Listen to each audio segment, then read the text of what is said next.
Ayan, mega love shout out sa magandang araw, sa magandang gabi sa ating lahat. Ayan. At eto guys, sino po yung nakapanood ng live ni Kuya Bal kanina? Ayan, ito ay patungkol sa isang basher ni Beyonce. Ayan, at eto ang thumbnail ni Kuya Bal. Ayan, at level up na tayo guys. Meron tayong malaking screen na inyong makikita. Ayan. 'Di ba? Ito po yung thumbnail ni Kuya Bal ay ano nangyari kay Madam. Kita-kita ninyo. Dito, ito ay si Madam Teresa Matudio Bautista na nag-comment. Saan to nag-comment? Sa Velvet Box ba to nag-comment? Saan ito nag-comment? Pakicorrect nga ako guys. Nakita ko lang to kasi nung isang araw pa po ito na ipinasa ni Kuya Bal sa group chat ng BIOS. Ito ay hindi ko nga lang talaga na reaction na agad dahil nag-reaction po ako kay Brother Jose. Ayan si Madam. Si Madam Teresa Matudio Bautista ay nag-comment. Ito po, malinaw, lagi tayo may resibo. Ang comment niya po dito ay mut-mut kapre, pok-pok Beyonce. Teka muna, Madam, mag-iingat ka at baka masunod ka sa isang matandang kinasuhan na. Mag-iingat po tayo, ano po, dahil nang hindi po tama ang, ayan po siya. Naganap ang iyong pagwawalwal sa comment ay minor ang bata. Hindi pa nagdibo. Ilang araw na lang magdidibo na.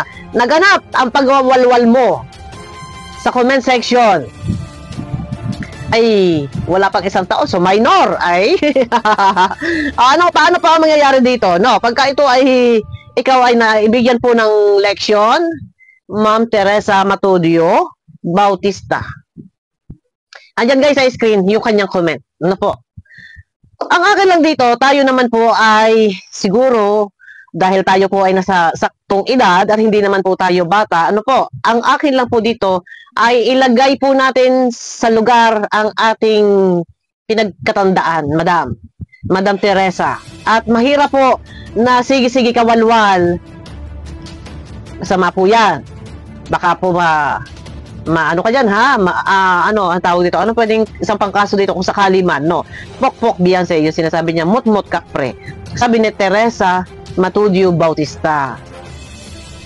Nambubuli, bullying, parang gano'n, pok-pok, mga gano'n. Or, ano pwedeng isang pangkaso dito guys? Hindi naman kasi ako abogado eh. Ang akin lang, kamakailan lang, siguro naman hindi lingid sa inyong kaalaman na meron na po sinampahan ng kaso. Baka po mamaya ay mapangalawahan. Mag-iingat po tayo, lalo na kay Ma'am Teresa Matudio Bautista. Tama. Huwag po basta-basta magko-comment ng hindi kaaya-ayang salita at baka po ikaw ay maresbakan, madala ka, o kumbaga, sa halip yung resback ay kung ano nga yung ibinato mo ay batuhin mo din ng bato ay legal process. Huli ang pagsisisi. Ano po, mahirap po yung ganon. Na kung kayo ay may galit sa isang tao, isa't aside nyo yung galit ninyo, walang ginagawang masama si Beyonce para po kayo ay mag-comment ng ganyan. Pero may paririnig ako guys, no? At ito ay yung sa live ni Kuya Bal. Ito naman ay hindi naman sa charity works ni Kuya Bal, kundi ito ay patungkol dito sa basher na to. Wait lang ha, wait. Eto guys, yan, medyo malaki-laki na po yung screen natin, ano? At tayo po ay nangutang. Wala nag-sponsor sa akin eh. Wala ko nag-sponsor kaya ako po ay nangutang sa credit. Eto na, pakinggan po natin ang live ni Kuya Bal. Ito ay hindi naman sa programa ng charity. Ano po, ito, mayroong sinabi si Kuya Bal dito, yan. Si Teresa po taga-Orani, Bataan. Taga-Orani. May taga-roon po. May taga-roon sa kanila at alam yung address. Si Teresa ay taga-Orani, Bataan. Nako, meron nakakakilala, malapit sa kanya, alam ang address. Yun yung sinasabi ko. Mag-iingat po tayo. Na po, kasi kamakailan lang, kasi kung hahayaan, yung mga ganito, hindi po maganda. Medyo talagang mas maganda. Ibig ko sabihin, hindi maganda para sa bata. Ano po, kasasanayan, baka may iba pa nagagayahin ka. So, mas maganda nito ay para sa akin ay bigyan ng leksyon, o tuloy. Ikaw ba'y kasadilim? Naku, may kanta, kuya mo. Pag-asa ang dala. Kahit Kuya, may copyright. Baka makapiright tayo dito. Tuloy, tuloy. Sa Matudio Bautista. Marami siyang picture para sa atin, ha? Mga kaibigan, marami siyang kasama. Mga kamag-anakan, anak, pamangkin, or kung sino-sino po yung nakasama niya sa mga pictures natin. So, yun ang maantok doon na nakuha ang details, ang mga picture ni Madam Teresa Matudio Bautista. So, paano yan, Madam? Medyo hindi tama kasi yung ginagawa mo. Medyo mali.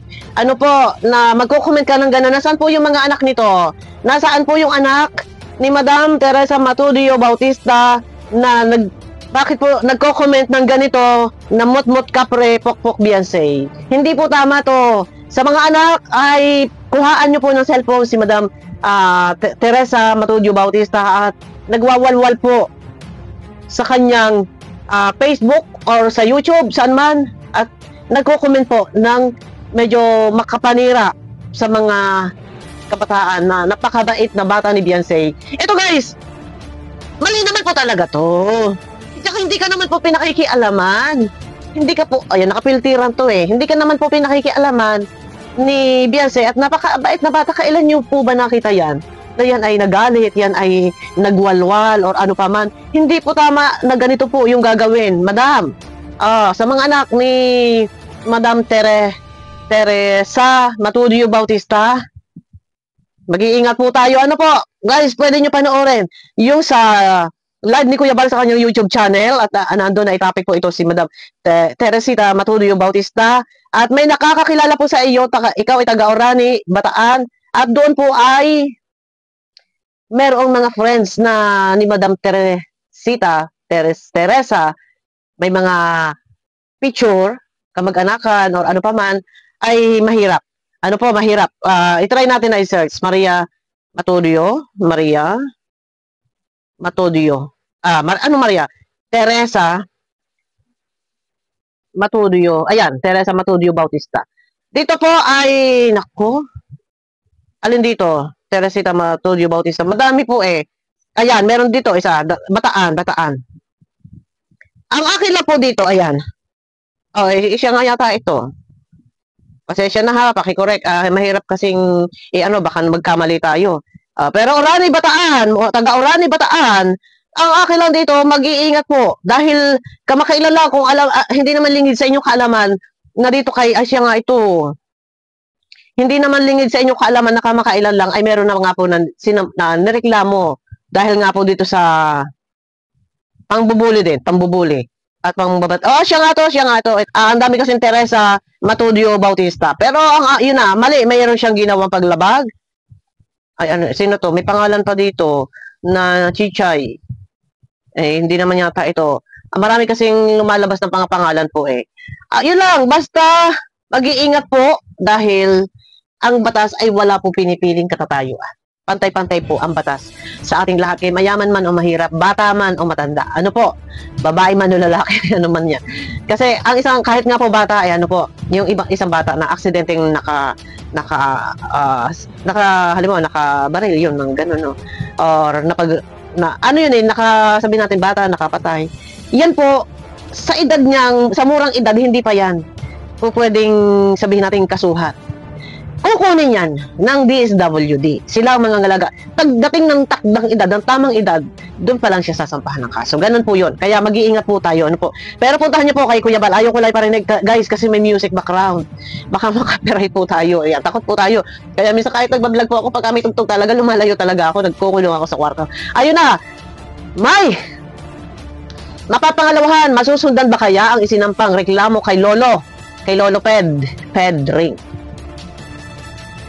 Mairereklamo kaya si Madam Teresa Matudio Bautista sa kanyang comment na napaka-baboy naman ang comment. Hindi makatao. Beyonce, pukpok daw. Di ba? Pangit. So, hindi naman natin i-highlight ito sa thumbnail, yung salitang pukpok, kasi ayoko. Kasi negative ang impact nun para kay Beyonce. Minsan iniingatan ko din po na maglabas tayo ng mga thumbnail na ang caption ay negative para sa isang Kalingap Angels. Kasi, pangit. Pipilitin po natin na kapag ang ating ita-thumbnail hindi ang mukha ng Kalingap Angel kung negative yung caption. mas maganda ilagay ang mukha ng nag-comment ng nire-reaction ng isang halimbawa si Teresa Matudio. Yun ilalagay ko. Yun yung ilalagay ko. Pero lesson learned na din po para sa iba. Ano po? Sa ibang mga kasama natin ng mga reactor. Pag tayo gagawa ng thumbnail, mas maganda. Huwag nating i-highlight yung mukha ng Kalingap Angels. Sino mang Kalingap Angels and then may nakalagay doon na negative na hindi maganda para doon sa Kalingap Angels. Kung sino yung ating kinaiinisan, kinagagalitan at highlight topic, yun po yung ating itathumbnail, yun po yung ating ibabalandra yung pagmumukha. Hindi po mukha ng isang Kalingap Angels. Na sa ganun naman, hindi naman ganun kasakit para sa damdamin na siya hindi man siya yung talagang may issue or hindi naman siya yung highlight na nire-reactionan, kundi basher. Pero ang ni thumbnail ay mukha ng ng Angels, di ba? Ang saklap na. Kung sino nire-reactionan. Ito, halimbawa, ito. Ayan, yan ang nire-reactionan natin. Si Teresa Matudio Bautista. Siya yung gagawin natin thumbnail. Yan. Yon, lesson learned. Ito, isang ano lang din na may mapupulot ang aral sa ating mga kasamang reactor. Na kapag tayo gagawa ng thumbnail, kung sino yung highlight topic, siya yung ilagay thumbnail natin. Huwag nating i-thumbnail ang mukha ng Kalingap Angels at may malisyosong caption na doon sa thumbnail. Ayan, abang tayo. At kung mas maganda to, ma-reach out natin yung pamilya ni Teresa Matudio Bautista at isend natin yung link kahit na lang kay Kuya Bal at kay Wow Life may napanood din ako. Abangan nyo ko guys sa aking next video. Pakiclick po ng thumbs up. Ayan. Abang tayo sa aking next video.